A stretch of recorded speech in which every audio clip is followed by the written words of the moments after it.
الحمد لله إن الحمد لله نحمده ونستعينه ونستغفره ونستهديه ونعوذ بالله من شرور أنفسنا ومن سيئات أعمالنا من يهده الله فلا مضل له ومن يضلل فلن تجد له وليا مرشدا أشهد أن لا إله إلا الله وحده لا شريك له وأشهد أن محمدا عبده ورسوله صلى الله عليه وعلى آله ومن تبعهم بإحسان إلى يوم الدين وبعد السلام عليكم.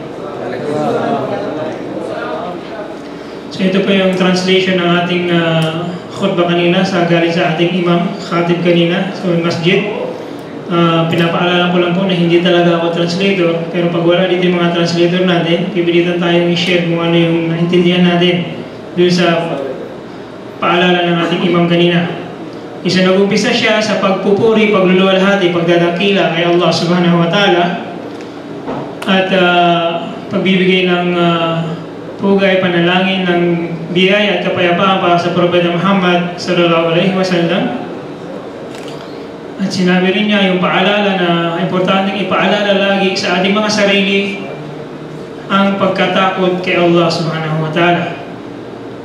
Lagi matakot tayo kay Allah subhanahu wa ta'ala, maging ito man o hayagan o sekreto, matakot tayo kay Allah subhanahu wa ta'ala. Okay? So, ang paksa ng ating imam kanina ay dalawa sa maraming katangian ng Propeta Muhammad sallallahu alaihi wasallam. So, ang pinaksa lang niya dun sa buong pagbibigay niya sa atin ng maigling paalaala, dalawa lang dun sa maraming mabubuting katangian ng ating Propeta Muhammad sallallahu alaihi wasallam. Ang makakapagsabi sa akin kung ano yung dalawa na yun, may premyo. Ano yung dalawa? Ha? May dalawa siyang sinabi na katangian ng Propeta Muhammad sallallahu alaihi wasallam. Yun lang ang diniscuss niya dun sa mahigit 15 minuto na pagsasalita niya. Ano yung dalawang katangian na yun? Pagtupad sa kasunduan. Ano ba? Ang pangalawa? Ano yung pangalawa? Wala siyang sinabing gano'n.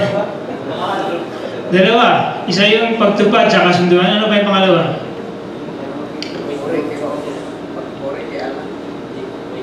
Yung tinatawag na wafiya. Yung pagiging loyal, faithful. Yan. So dalawa lang yung ano niya kanina. Yung pagiging loyal, faithful ng Propeta Muhammad sallallahu alaihi wasallam at yung kanyang pagtupad sa kasunduan. Doon umikot yung kanyang paalala kanina. Okay? So, ang ating Propeta Muhammad sallallahu alaihi wasallam, napakarami niyang mabubuting katangian na kahanga-hanga. Kaya naman siya tinawag na qudwa, modelo, butihing modelo na siya ang gagayahin natin. Gumuhit siya ng daan, dadaanan natin yung dinaanan niya. Hindi man natin pantayan yung nagawa niyang kabutihan, at least alam natin yung modelo ng kabutihan na gagayahin natin. Ang Propeta Muhammad sallallahu alaihi wasallam. So dalawa sa mga katangian na to, yung tinatawag na wafa, pagiging faithful at loyal, at yung pagsunod ng kasunduan o pagsasakatuparan ng kasunduan. Okay. Nagbigay siya ng mga kwento na kinuha din sa sira, ang mga kwento na to. So yung mga umaatin ng talambuhay ng Propeta Muhammad sallallahu alaihi wasallam, pamilyar kayo sa kwento. So isa doon, yung ang Propeta Muhammad sallallahu alaihi wasallam, siya ang nagtatangan ng pagiging loyal. Loyal kanino? Unang-una, loyal kanino? Sa Allah, and then sa kanyang mga tagasunod, and then sa kanyang mga asawa, sa kanyang mga anak, sa kanyang mga kaibigan, loyal siya. Ano may ibig sabihin ng loyalty? Loyal ka sa isang tao. Ha? Yung lagi mo siyang naalala, lagi kang tapat sa tao na to. Hindi mo tatraidorin yung tao. Kahit anong mangyari, kasama ka, katabi ka ng tao, sa hirap at ginhawa. Sa atin, sa ginhawa mo lang kasama yung kaibigan mo. Pag hirap na, hindi ko na kasama doon. Okay? Bahala ka na sa buhay mo.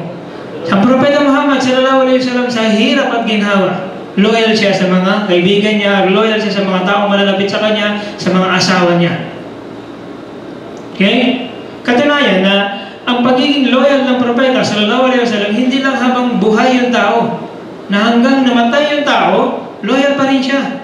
Halimbawa, yung isang nabanggit niyang kwento, yung loyalty niya kay Khadija. Sino si Khadija? Yung unang asawa niya. Namatay si Khadija sa panahon ng Propeta Muhammad sallallahu alaihi wasallam, pero kahit na matagal nang patay si Khadija, lagi pa rin siya naaalala ng Propeta Muhammad sallallahu alaihi wasallam. Lagi. At lagi niyang pinupuri ang mabubuting katangian ng kanyang asawa si Khadija. At lagi yung mga kaibigan ni Khadija, yung mga malalapit na tao kay Khadija, mga kamag-anak ni Khadija, lagi ring binibisita at binibigyan ng mabuting parangal ni Propeta Muhammad sallallahu alaihi wasallam. So ito ay naging kapansin-pansin sa ibang asawang buhay ni Propeta Muhammad sallallahu alaihi wasallam, lalo na doon sa pinakapaborito niya si Aisha. Naging kapansin-pansin. Isa sa mga kwento ni Aisha radhiyallahu anha na wala daw siyang pinagsilosang ibang asawa ng Propeta Muhammad sallallahu alaihi wasallam maliban sa isang babae na patay na, hindi niya nakita. Si Khadija ang tinutukoy niya. Hindi niya pinagsilosan yung ibang asawa ng propeta na buhay. Ang pinagsilosan niya yung babaeng patay na. So minsan, lagi kasi pinupuri ni Propeta Muhammad si Khadija, Khadija, Khadija, lagi ka na ng Khadija. Dumating yung kapatid ni Khadija sa bahay ng Propeta sallallahu alaihi wasallam, hindi pa na nakikita ng Propeta, narinig lang yung yabag, alam niya na yun si Hala, yung kapatid ni Khadija. At tuwan-tuwa ang Propeta, nakita yun ni Aisha, bakas na bakas kay Propeta yung katuwaan niya dahil isa sa mga kamag-anak ni Khadija, kapatid ni Khadija, radhiyallahu anha, isa sa mga paborito niya ang Khadija, isa sa mga malapit sa tao sa kanya, nakita ni Aisha na lagi na lang Khadija, Khadija ka, nagselos si Aisha. Sabi niya, ano ka ba naman na binigyan ka, biniyayaan ka ni Allah subhanahu wa ta'ala ng mas mainam kaysa sa babaeng matanda na? Ano ba ang mas mainam? Binigyan ka ng mas mainam na biyaya ni Allah subhanahu wa ta'ala. Ibig sabihin, gusto mong iparating ni Aisha na pinalitan ni Allah sa'yo ng mas maganda, mas bata, at mas magandang biyaya sa'yo. Doon nagalit ang propeta. Siyempre, pag nakikita natin nagagalit ang propeta, hindi siya nagsisigaw, naghihiyaw, no. Namumula siya. So namula sa galit ang propeta sallallahu alaihi wasallam at sabi niya, sumusumpa ako kay Allah subhanahu wa ta'ala na hindi niya pinalitan ng mas magandang biyaya sa akin si Khadija. Kumbaga, yung pagmamahal ng propeta kay Khadija, yung loyalty niya, yung talagang sincere na pagmamahal niya dun sa tao, kahit matagal na namatay, nandun pa rin. Hindi siya katulad ng mga opportunistang tao na pag wala na yung tao sa paningin, pag patay na yung tao, wala na rin. Pero siya, tagal ng patay, lagi pa rin niya yung kinukwento ang kabutihan ni Khadija, lagi na naaalala si Khadija, pati yung mga buhay na kamag-anak at mga malapit na kaibigan ni Khadija, patuloy niya binibigyan ng mga regalo. Katunayan na yung loyalty, wafiya, loyalty ni Propeta Muhammad sallallahu alaihi wasallam sa mga kaibigan niya, sa mga asawa niya, nandun lagi. Yung mga kaibigan niya, yung mga sahaba niya na namatay sa Uhud, na nakalibing doon, lagi niya binibisita ang libingan at parang naikipag-usap siya sa mga buhay.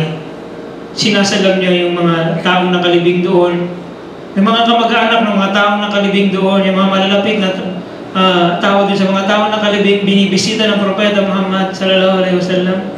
Katunayan ito ng loyalty ng Propeta Muhammad na hindi nagtatapos sa relasyon nyo habang buhay ka. Subhanallah. Sa sobrang kabutihan ni Propeta Muhammad sallallahu alaihi wasallam at sa kanyang loyalty, yung lahat na nakakausap niya, iniisip tuloy nila na sila yung pinakamalapit na tao sa Propeta Muhammad sallallahu alaihi wasallam. So bisa may nagtanong sa kanya na, sino ba o propeta ang pinakamahal mo? Siyempre, automatic na sagot ng propeta, si Aisha. Hindi, yung nagtatanong, sabi niya, hindi, yung sa mga lalaki ba, sino ba yung mga close, pinaka-close mo, yung mahal na mahal mo? So sinabi ni propeta, si Abu Bakar, si Omar, hanggang sa haba ng listahan, hindi pa rin nababanggit yung pangalan niya. Ang punto nun, Bakit na itanong yun nung nagtatanong? Kasi feeling nung nagtatanong na sobrang close niya, pakiramdam niya, sobrang close niya sa propeta, sa sobrang loyalty sa kanya ng propeta at pagmamahal sa kanya ng propeta. Dahil yun ang mararamdaman mo pagkaharap mo ang propeta. So sinagot siya ng propeta sallallahu alaihi wasallam ng direct answer na ito yung mga tao, ganito, bigyan yung top 10, wala pa rin yung pangalan niya. So ang punto natin dito na kahit sino ang makaharap ng propeta, ganun ang pakiramdam.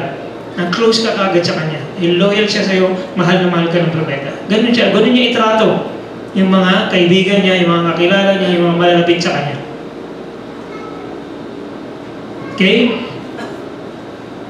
So ito ay isang mabuting pag-uugali na dapat nating matutunan, yung pagiging loyal natin. Ngayon, may hangganan yun.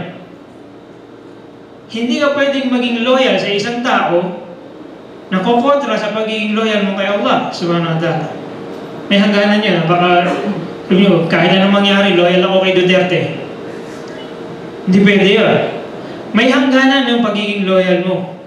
So, kung yung taong ito ay kukontra siya sa kung ano yung batas ni Allah subhanahu wa ta'ala at gusto niyang yun din ang paniniwalaan mo, gusto niyang yun din ang sundin mo, yung pagkontra sa batas ni Allah subhanahu wa ta'ala, hindi ka pwede maging loyal sa kanya. Yan. Talagyan lang natin ang hangganan. Baka isipin nyo na walang hangganan ang pagiging loyal. Okay? Magiging loyal ka hanggat hindi niya kinukontra yung batas ni Allah subhanahu wa ta'ala. Pag kinontra niya yung batas ni Allah subhanahu wa ta'ala, sumalungat siya sa batas ni Allah subhanahu wa ta'ala, at gusto niya yun din ang paniwalaan mo, gusto niya yun ang sundin mo, hanggang doon lang. Hindi ka pwede maging loyal sa kanya. Okay? Pero isa ito sa pinapakita na loyalty ng Propeta Muhammad sa kanyang mga kakilala, mga kamag-anak, mga kaibigan. Isa pang kwentong nabanggit niya kanina, yung nangyaring insidente kay Abu Sufyan at kay Herakl. Sino si Herakl? Siyang wala mo nakakilala kay Herakl? Siya ang emperador ng Roma sa panahon ni Propeta Muhammad sallallahu alaihi wasallam. Emperador, hindi basta hari lang, emperador ng Roma sa panahon ng Propeta Muhammad sallallahu alaihi wasallam. Isa siya sa mga naging emperador. Ngayon, nagkataon na nag-imbestiga si Emperador Herakl kung sino ba talaga itong propeta na to. Dahil lumaganap na imbitasyon ng propeta. Actually, kaya niya ginawa yun dahil nakarating sa kanya yung sulat ng Propeta Muhammad sallallahu alaihi wasallam na iniimbitahan ni Propeta Muhammad ang emperador ng Roma. Akalain niyo yun? Sino pa ba? Halimbawa sa panahon ngayon, parang iisipin natin na halimbawa, alam niyo yung mababang Persa, Nepal, Bangladesh, ganyan. Tapos halimbawa, iimbitahan nila ang Amerika. Hoy, mag-Muslim kayo, o hindi, may mangyayari sa inyo masama. Parang gano'n. Sino ka ba? Para imbitahan yung superpower ng panahon mo. Ang superpower ng panahon nila ang Roma. So iniimbitahan nitong mga Muslim na hindi sila kilala, iniimbitahan nila mag-Muslim kayo, maniwala kayo sa Islam. So that time, nag-imbestiga ang emperador ng Roma. Pinakuha yung malalapit na tao doon, kung meron ba mga Arabo doon, nakuha nila yung tropa ni Abu Sufyan. Inimbestigahan. Ano ba talaga itong taong ito na Muhammad? Kilala niyo ba talaga ito? So ang sabi ni Abu Sufyan, kung pwede lang akong magsinungaling, gugustuhin ko sana magsinungaling sa panahon na yun. At tinatanong ako ng emperador ng Roma, pagkakataon ko ng siraan ng propeta sallallahu alaihi wasallam sa harapan ng emperador ng Roma. Kaya lang isa siya sa mga taong hindi rin nagsisinungaling. Isa sa mga magandang katangian niya, kahit hindi siya Muslim, hindi siya nagsisinungaling. At ayaw niya makita ng mga Quraysh na nagsisinungaling siya sa harapan ng emperador. So nagsabi siya ng totoo. Ang sinabi niya, pawang katotohanan lang. Sino si Muhammad sa panahon na yon? Si Abu Sufyan at si Muhammad ay magkalabang mortal. Si Abu Sufyan ang namumuno sa mga Quraysh, kalabang mortal niya si Muhammad sallallahu alaihi wasallam. Pagkakataon niya magsinungaling laban kay Muhammad pero hindi niya ginawa. So tinanong siya ng emperador ng Roma, ano ang pagkakakilala niyo sa taong ito? So doon sa usapan na yun, hindi binanggit lahat ng imam kanina.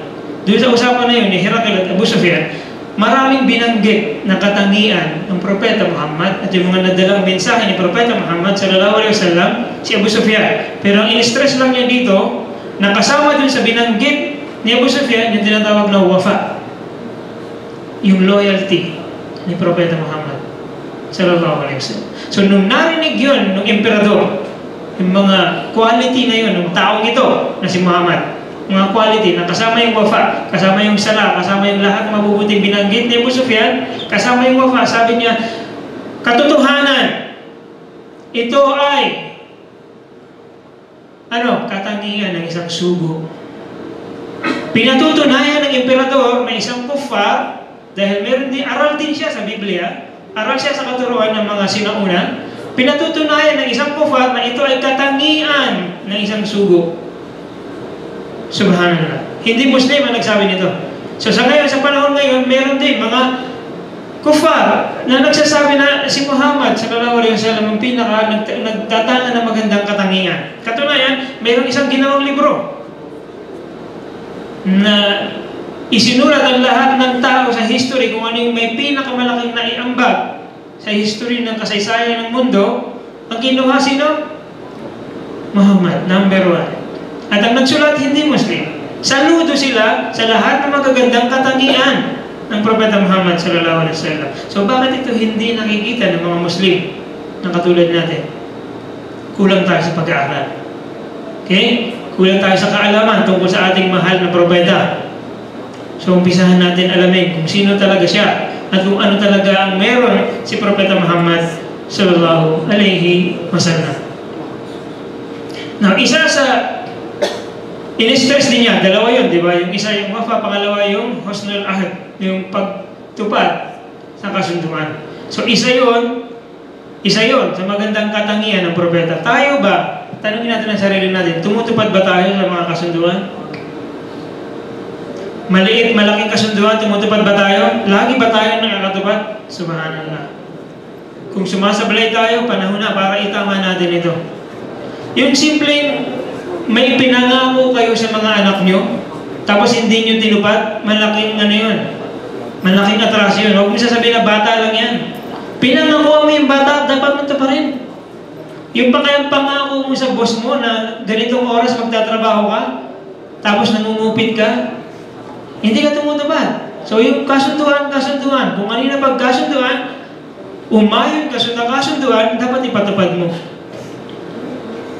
Ngayon, sa panahon ng Sulhul Hudaybiyah, kasunduan sa Hudaybiyah, ano nangyari? Nice.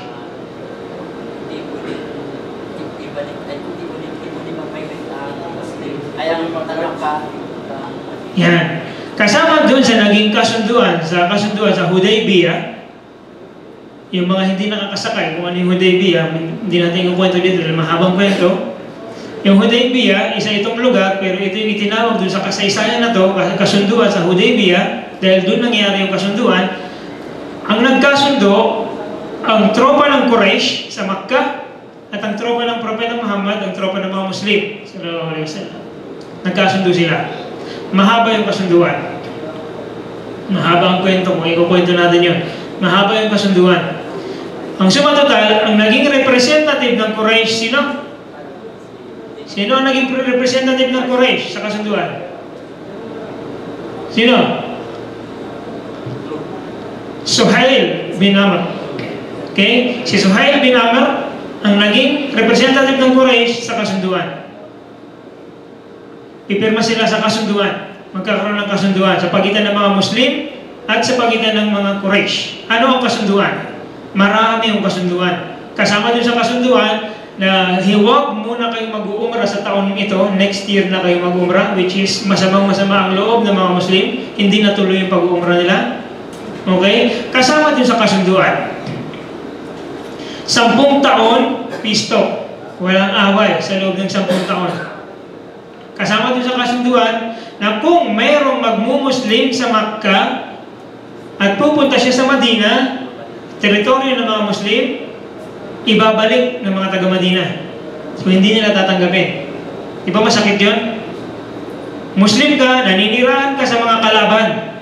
Gusto mong pumunta sa Madina para makasalamuha mo yung mga kapwa mo Muslim. Ibabalik ka ng mga kapwa mo Muslim. Masakit yun. Pero nasa kasunduan yun. At kung meron namang Muslim sa Madina na pupunta sa Makkah, hindi ibabalik ng mga taga-Makkah. Subhanallah. Ganun. So, kumbaga, kung titingnan nyo yung laman ng kasunduan, lahat unfair para sa mga Muslim. Unfair. So, galit na galit.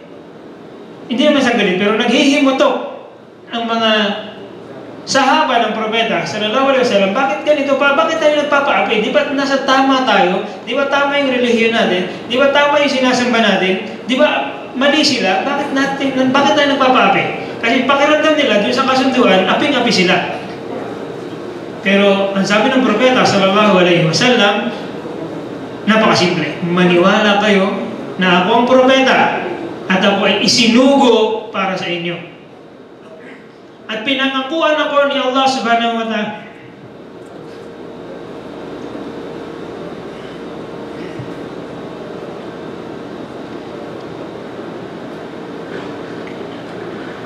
Pinangakuan siya ni Allah subhanahu wa ta'ala ng victory.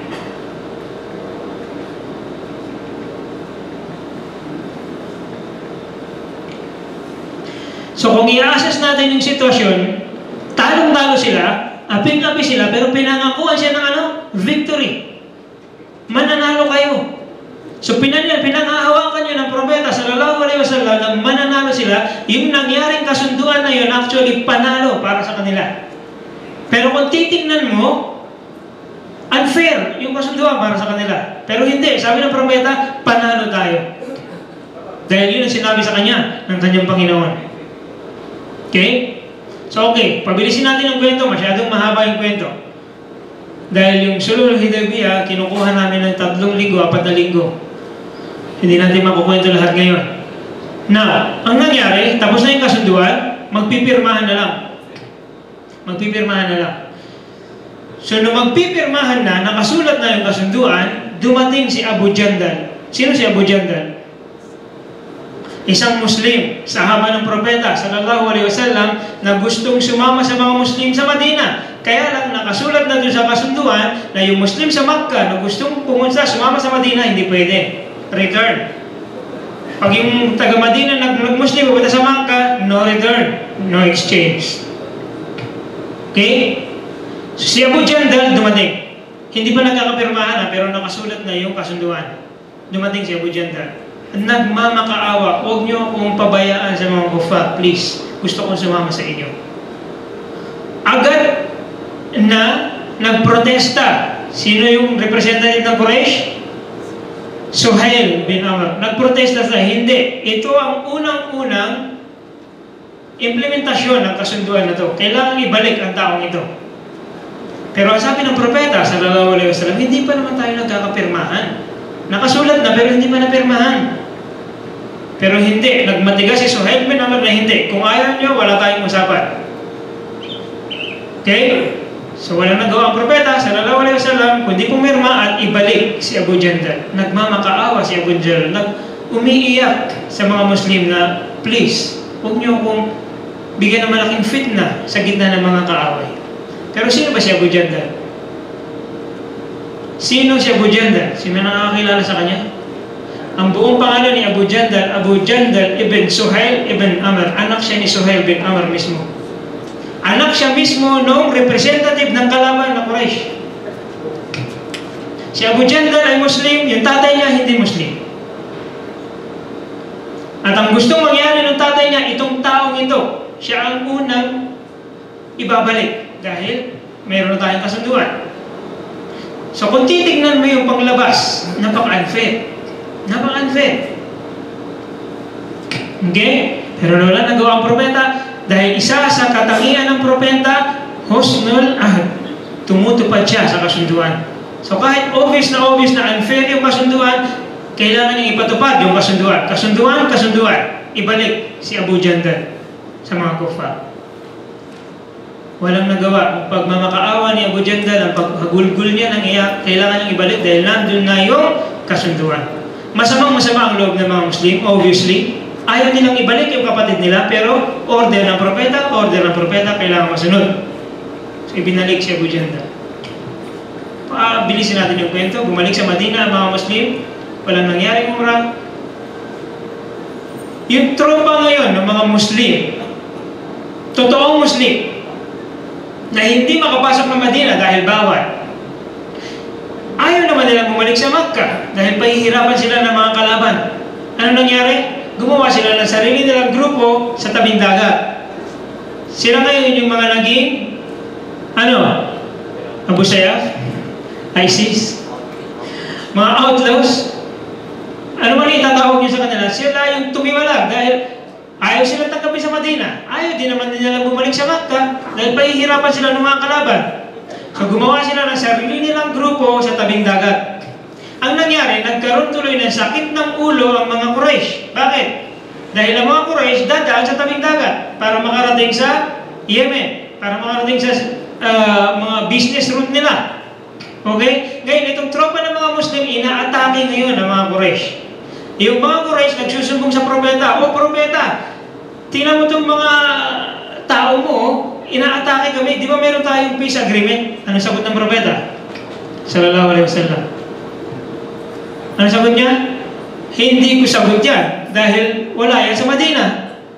Nasa labas yan ng teritoryo ko. So ibang paksyon yan. So patuloy na inaatake ng mga nasa tabing dagat, grupo ng mga Muslim na nasa tabing dagat, patuloy nilang inaatake ang mga Quraysh dahil hindi sila pinagbabawalan ng propeta. Dahil oo nga naman, hindi ko naman kasama yan eh. Ang nangyari ngayon, ang sumatotal, pumunta ang mga Quraysh kay Propeta Muhammad, nagmamakaawa na, sige na, papasokin mo na sa Madina ang mga tao yan.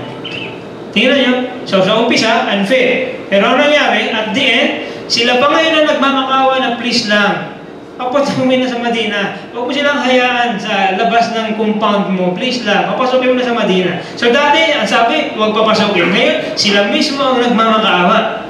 Napapasokin mo na sa Madina yan, please. So yun ang ginawa ng Propeta Muhammad sallallahu alaihi wasallam, kinuha na niya yung mga Muslim na to. Yung nangyaring kasunduan, 10 taon na walang away, naging malaking pagkakataon sa mga Muslim para magdawa kasi wala nang away. Pisto. Kaya maraming nag-Muslim sa panahon na to. Sa panahon din ito, nagpadala ng mga sulat ang Propeta sallallahu alaihi wasallam sa mga hari ng iba't ibang kaharian sa panahon na yun. Kaya dumami ang mga Muslim. So anong nangyari? Pagkatapos ng ilang buwan? 18 months. Almost 2 years. Sinira ng mga Quraysh ang kasunduan. Sila ang sumira, hindi ang propeta. Sinira nila dahil inatake nila ang mga Muslim. So sinira ng mga Quraysh. So nasira yung kasunduan, rumesbang ang mga Muslim at nakuha nila ang Makkah. Tingnan nyo, nung umpisa, yung kasunduan, unfair para sa mga Muslim. Pero dahil tinupad ni Propeta Muhammad kung ano yung nasa kasunduan at hindi siya nag-traidor, ang sumatotal, sila ang naging panalo sa huli. So yun lang ang pinunto ng Imam kanina. Dalawa sa maraming magandang katangian ng Propeta Muhammad sallallahu alaihi wasallam na gusto niya siguro, isa sa mga wisdom ng ating Imam kanina, maikli, konti lang para maalala. Kasi kung i-mention natin, napakaraming magagandang katangian ng propeta. Pag binanggit natin lahat, wala kayong maalala. Pero dahil dalawa lang yung binanggit niya, hindi siguro mahirap tandaan. No? Ano yung dalawa? Loyalty at saka pagsunod sa kasunduan. Pag sa katuparan sa kasunduan. So kung mayroon kayo kasunduan, may ipinangako kayo, kahit yan ay munting bata, pinangakuan mo, tuparin mo yan. Dahil kasunduan yan. Huwag mong isipin na bata lang yan. Pinangakuan mo, tuparin mo yan. Pinangakuan mo yung asawa mo, tuparin mo yan. Huwag kang mangangako na hindi mo tutuparin. Pag breach ng contract yan, nangako ka sa employer mo na ganito yung trabaho mo, ganito, tuparin mo yan. So, may kasunduan kayo ni brother na magkikita kayo sa balad ng ganitong oras, alas 5, baka alas 5 ka palang umaalis ng bahay. Pag breach ng contract ito. Okay? So, ipatupad natin, tuparin natin yung mga pangako natin, tuparin natin yung kasunduan sa pagitan natin. Okay? Akhir da'wan, alhamdulillah rabbil alamin, wassalatu wassalamu ala rasulillah, subhanakallah bihamdik, syahadu la ilaha illa, anta astaghfiruka wa atubu ilaik. Assalamualaikum.